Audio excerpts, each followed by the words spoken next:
Welcome to Bellingham Voices. I'm your host, Deb Slater. Well, Bellingham is full of people who want to build a better community. Two of those people join me today.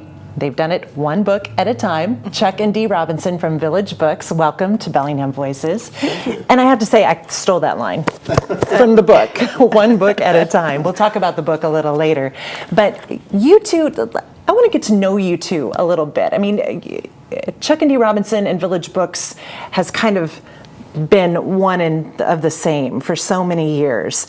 What brought you to Bellingham? Well, we were teaching and working in education in Illinois and decided that we wanted to take a year off and just travel. And we ended up coming to the Northwest to visit friends who we had made in Illinois and kind of fell in love with the Northwest. And we were actually on a leave of absence, so our plan originally was to go back to the Midwest. But along the way, because we had sold our house and sold almost everything we owned to do this trip, we said, well, we don't have to go back there. We really like the Northwest. Well, if we were to leave our jobs, what would we want to do? And the idea of the bookstore had kind of been a romantic notion for a while, and so we started exploring it on this trip and decided to do a bookstore. And then we were looking for a place we wanted to live that we thought could support a bookstore. So all the way along the West Coast, we kind of looked and decided Bellingham fit the most criteria. We actually had a list of criteria. Based on the size of the community we wanted to live in, the fact we said something, I think we said someplace between 40 and 100,000 people, needed to have a college or a university, needed to be a separate community, not a suburb of a larger city, yet close enough to places where, so for instance, Seattle in this case. Vancouver, where one could go and have amenities that a smaller community didn't offer for getaways and business and whatever. And as Dee says, as we went down that list and looked at places from Bellingham to Santa Rosa, California. Mm-hmm. Oh, that far south? Yeah. Oh, okay. We looked at places all along there and kind of checked off, which of these things do they meet? And Bellingham met the most. Bellingham won. Yes. Yes. Well, we won too. It was a win-win. It was a win-win. And we felt very happy about having made the decision, that it was the right decision.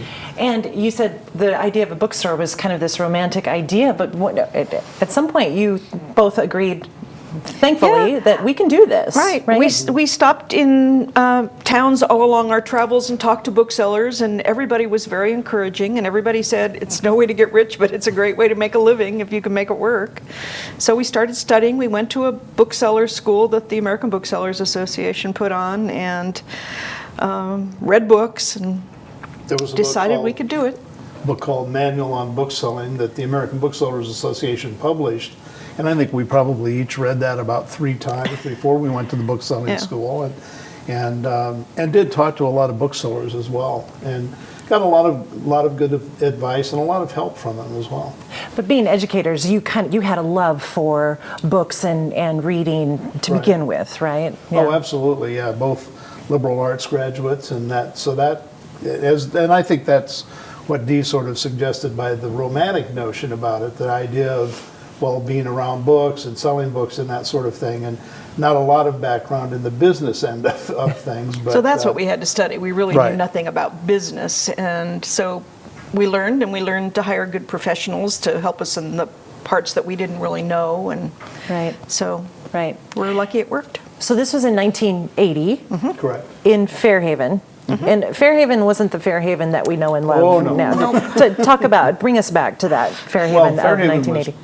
Fairly much a ghost town at the time. I mean, there wasn't, if you look at 11th Street, where the bookstore is located now at the corner of Mill and 11th, at Mill and 11th was where the bookstore is now, was an empty lot. Mm-hmm. Across the street where the Judson building was an empty lot, was a gravel parking lot. The whole building that is now where Fat Pie Pizza and everything is on the corner. That was an empty lot. But Tony's was there. Tony's was there and functioning. Fairhaven Bike was there. Right. Gooder It was not where it Pottery. is now, but it was down the street there, Gooder right? Pottery was there. Right. There were a few things The there pharmacy, that are still which isn't there. now. Right, but not much more than that. Yeah. And it was a little past the tumbleweed stage, but not much. The marketplace, what is now Sycamore Square, the marketplace was pretty much empty. So this was a bit of a risk for you to open in that area, no? It was. I think what prompted it more than anything was the fact that Fairhaven Books had been in the marketplace and had chosen to move downtown several years earlier, and or a couple of years earlier, I guess it was, year and a half earlier. And while they were doing well downtown, apparently, there seemed to be a little bit of a vacuum in Fairhaven. We talked to a number of people who used to go in the store all the time who weren't getting downtown. And we came to realize that even though it was a relatively small town, fewer than 45,000 people, I think, at the time, maybe not even that many, people still were sort of stuck in certain neighborhoods. You know, Yeah. if you shop downtown, you shop downtown. And if you spent time in Fairhaven, you spent time in Fairhaven. And And there was a movie theater across the street from where we Correct. first opened, which was a draw for us. We The thought picture that show. it would appeal to the same people.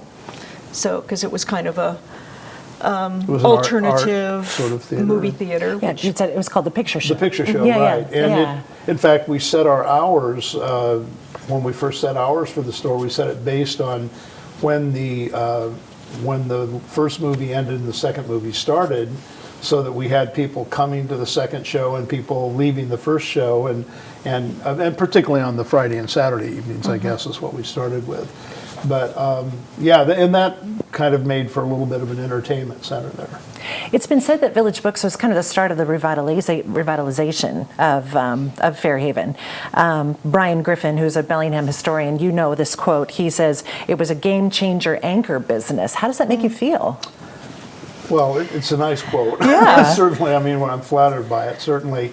We were actually told that Ken Imus was our landlord at the time, and continued to be our landlord. Well, he wasn't right at first, I guess Gary was. But, Right, Gary was But at first. starting in '82, Ken was our landlord for many years before the new building was built.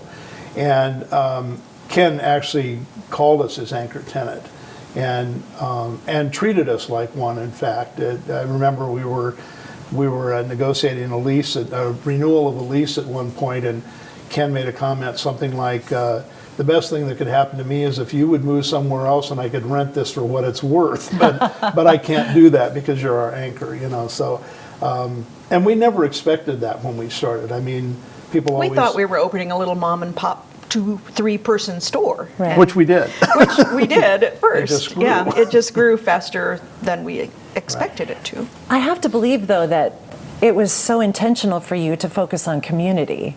I mean, yeah. That's over the true. years, how did you find the balance between, well, we still have a business and we still need to make money, but we also want to focus on this community as well? Well, in some ways, it's not unlike what most nonprofits do. I mean, any real good sustainable business has a mission that's beyond just making money, or they just aren't sustainable, and they don't deliver the value that a business delivers when you have some sort of mission. And the missions aren't always the same, but it was our mission. I mean, people used to ask us why we left education, and we told them we never did. You know, we just changed answer. where we were doing things. So we felt like we were in education, but community was always a big thing to us, and helping to build that community and strengthen that community was important. And we did it as, you know, that's part of the reason we did what we did as teachers, and as I was a consultant in special education, and then being able to do this, I just think I've gotten more satisfaction out of the things we've been able to do in the community than any of the number of books that we may have sold over the years. Wow, that's amazing. There have been a lot of changes over the years. I'm sure that you have seen the book industry in general, Oh, yes. with the big box stores and the big A, Amazon. You're not familiar with it? Amazon. And then how did you weather that? I mean, the business seemed to thrive. Well, it did, and We made some changes when we knew Barnes & Noble was going to be opening a big store in town. I can't remember exactly. We altered our hours some. Amazon, I mean, you can't compete with price, so you offer other things. I mean, we sort of feel like the store became a destination, and there was entertainment. I mean, we had author events, over 300 a year, which Amazon didn't do. Right. We just tried to make the place an experience for people, and I guess it worked. I mean, the town was really supportive of the business. And now Linden, too, with your second location that you opened. What year was that you opened? 2015, in November. Yeah, that must have been a pretty good feeling for you to have a second location. It was, and we had been looking actually for a while. We had done, I'm trying to remember the year, was it 2013 that we did the pop-up store? Probably, I don't remember exactly. We did a pop-up store in Bellis Fair Mall just for the holidays. And we did it for several reasons. One, we didn't feel that in Fairhaven we were touching as many Canadian customers who were potential customers who were coming to Bellingham. We thought the mall would be an opportunity to connect with some of those folks. One of the things we learned that is a lot of the Canadians who were coming down to Bellis Fair Mall had never heard of Fairhaven. So we ended up being sort of the Fairhaven visitor center in the Bellis Fair Mall. But one of the reasons was to make contact there. We'd also a friend of ours who's a business consultant had said that if we were looking for some other location, we should be somewhere that was already traffic that we didn't regularly have, and so that was an idea. But the other thing we wanted to test was our ability to run a separate location, because that often it's more difficult. We had tried that before. We had a second location years ago for the Paper Dreams, primarily Paper Dreams, with a fairly large section of books in it, kind of. over on U Street. And we'd had that for almost 2 years. 2 years. And it it worked out okay, but it didn't thrive. And so we're trying again to try to figure out if that was something we could do. And we decided that maybe we should try to look for that. So we pretty actively looked for other locations, figured out finally that almost anything within Bellingham would probably cannibalize the Fairhaven store.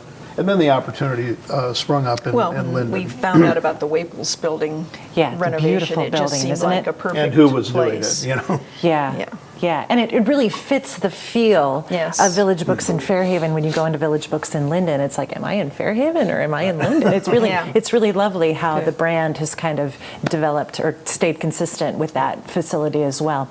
Dee, you touched on the events. And there have been so many over the years, so many authors that you've brought to town, so many Chuck and Dee radio hours that you guys have produced. What are some of your favorite memories? Oh gosh, there have been so many. I mean, I've discovered authors who I've loved reading who I would not have read had I not heard them at an event. Elizabeth George as a mystery writer, several other mystery writers. I mean, Garrison Keillor is probably one of was our biggest Chuck and Dee radio hour, and that was a really fun event. He was terrific. Barbara Kingsolver, two or three two times. Two Right? times. We've had Barbara here in town twice. Those were real highlights for us. And they continue to do things. So just recently, they sold out the Mount Baker Theater for Anne Lamott, which was just terrific, And so I heard that was a fantastic show. It was amazing. We were there fantastic. then. We went. Yeah. It was kind of fun to go and just sit in the audience. Go and buy tickets. Yeah, and go. you weren't invested We in didn't that, have to, really? Did you have to buy behind. tickets to that? We did. Well, let's talk about this book. It Takes a Village Books, 35 Years of Building Community, one book at a time. Chuck, labor of love for you. Well, in 5 years earlier, in 2010, when we were coming up on the 30th anniversary of the store, we realized that a lot of people didn't know the history of the bookstore. People who were newer customers who had come later to town. And we had the advantage of having done newsletters and our Chuck and Reader magazine for a number of years. So we had a lot of information, but it had just never been collated other than serially, I guess one would say. So in the spring, February, I guess, of 2010, we took a month off and we went down to Southern California, and I spent mornings writing the book, putting the book together, and essentially writing the transitions and kind of grouping things together and talking about various things that the store had been involved in over the years. And I did it actually more, not with the intention so much of a book that would be any big seller, but the idea that it would bring the story together, even for those of us who've worked in the business, and just kind of put it all into context. Right. The surprise to us is it was published in June of 2010, and by the end of the year had become the number 8 bestseller in the store. No way. Who knew? So. That's great. And we should mention that this 35th anniversary edition does have an additional chapter in it that you wrote, kind of the years of, like, we'll get to you selling the business in a second, but that type of thing. I have a question. I've been looking at it for years, and it finally dawned on me this morning. There's a penguin on the Village Books logo. Where did the penguin come from? Well, I just have this love of penguins, and when we were it originally was just the Paper Dreams logo, and I guess we wanted to indicate something sort of fun and maybe not frivolous, but just a light-hearted kind of logo for Paper Dreams. And so we decided on the penguin.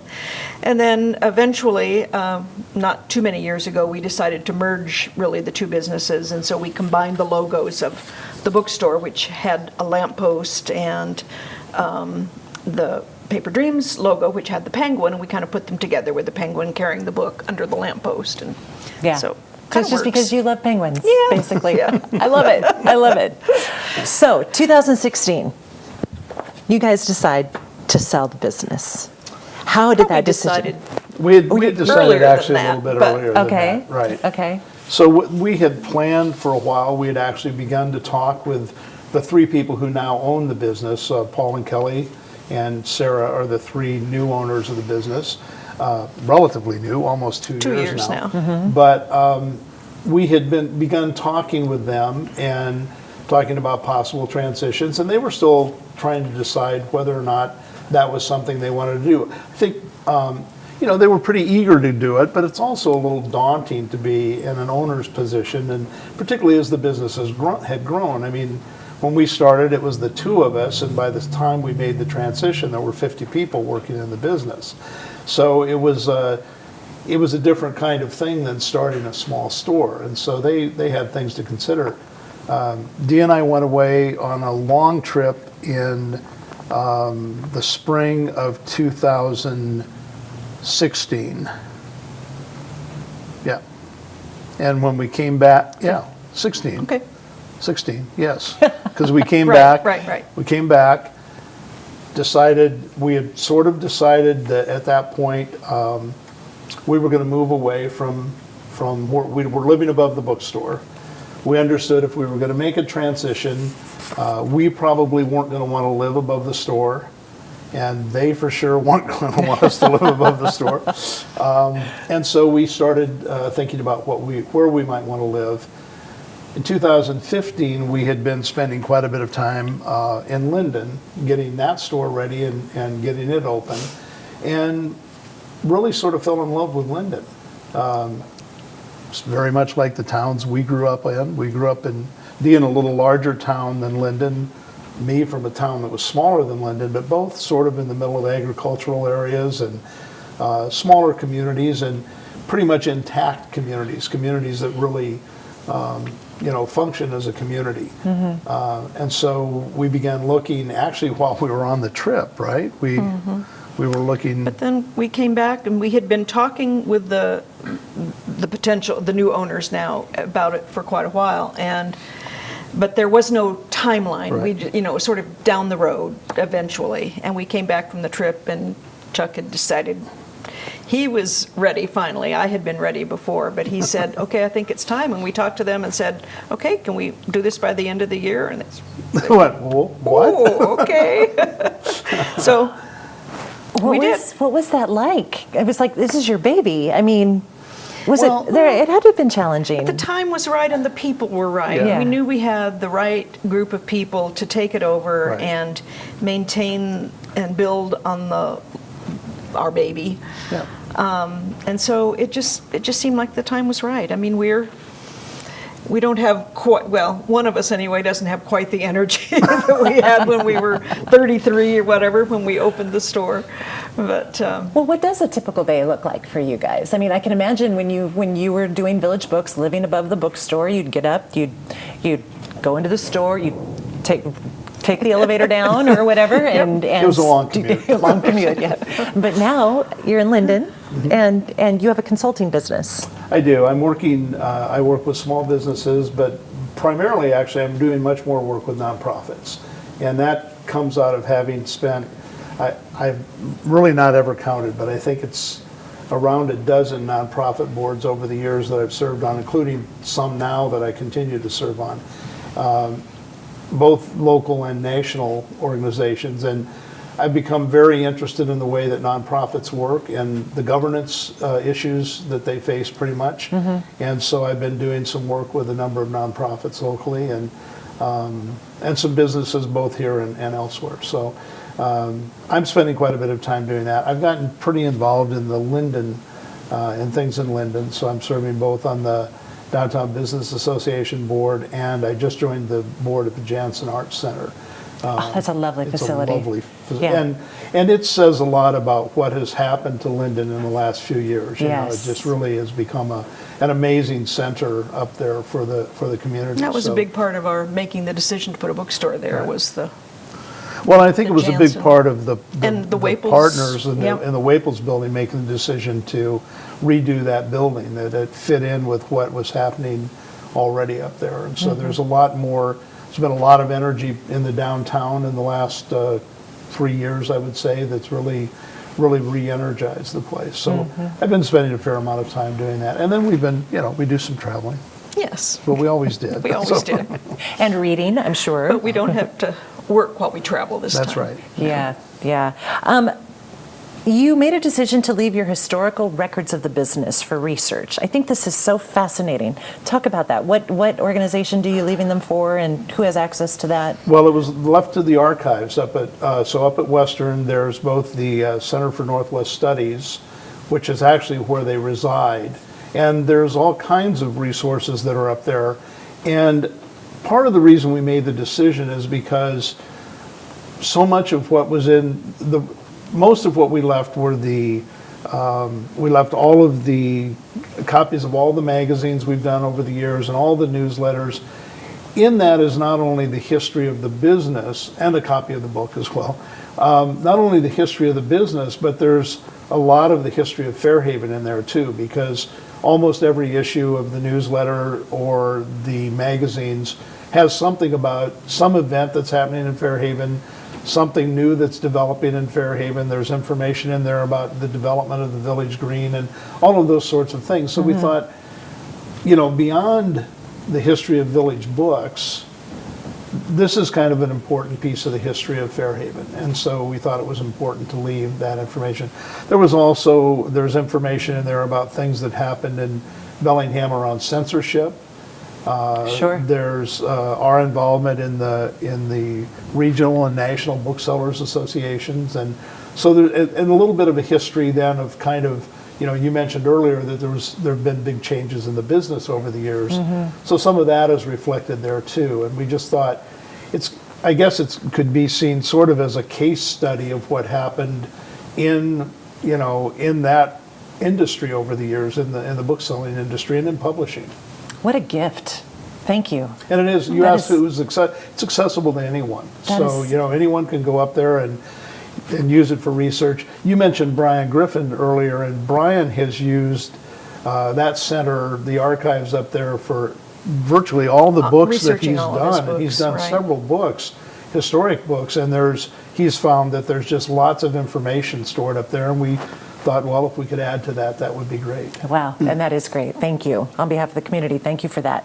So when you look at power couple in the dictionary, seriously, you guys, I mean, we don't have enough time for me to list all of the awards. Man of the Year, Woman of the Year, all of the board appointments that you guys have had, really all of the accolades, well-deserved, obviously, over the years. What are you most proud of?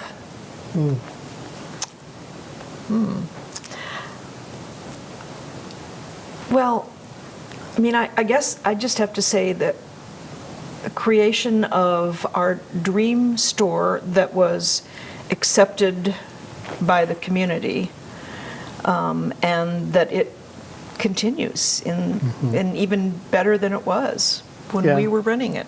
No, I would agree with that. In terms, if you're thinking specifically about awards that we were given, I mean, certainly, it's always an honor to be, to receive an award. I think the one from the Washington State Outstanding Philanthropic Business Award was, I mean, we were touched by that, certainly. And looking at the other businesses over the years, that had received that, we felt like it was really a nice honor to receive. And then, of course, the Chamber of Commerce giving us the Man and Woman of the Year award 2 years ago now. Wonderful. It was great too. Yeah. What's next for you guys? Travel? Travel? Travel. Yeah. We're raising a puppy. That's right. That's true. Big job. Who knew? It's been a while. We were 9 years without having a dog. So we had a Cocker Spaniel for about 14 years. And we had moved from a house into the condo above the bookstore. And it wasn't the best place to have a dog. And so once he passed, we decided, well, we probably won't get another dog here. And so we lived out the rest of the years there, moved to Linden, got sort of settled there, and then We have a house and a yard. we have a house and a dog yard, run. and Well, so it made it possible. And I think probably during the first couple of months we were going, what were we thinking? As most puppy parents do, right? But it's worked Yeah. out, Yeah. it's worked out pretty well. He's a sweetie. Wonderful. I've interviewed you guys a lot over the years. This was by far the best time I've had with you to get to know you personally. Thank you so much for spending time today with Bellingham Voices. Again, the book is called It Takes a Village Books, 35 Years of Building Community, One Book at a Time. Obviously, we can get this at Village Books, right? Or at villagebooks.com. Or at villagebooks.com. And speaking of .com, why don't you give us your URL for your consulting business? ChuckRobinsonAssociates.com. Wonderful, and you're one of the associates, D's, part of that Exactly. enterprise. Thank you so much again for joining us. Thank you for everything you've done for our community. Chuck and Dee Robinson for Bellingham Voices, and we'll see you next time.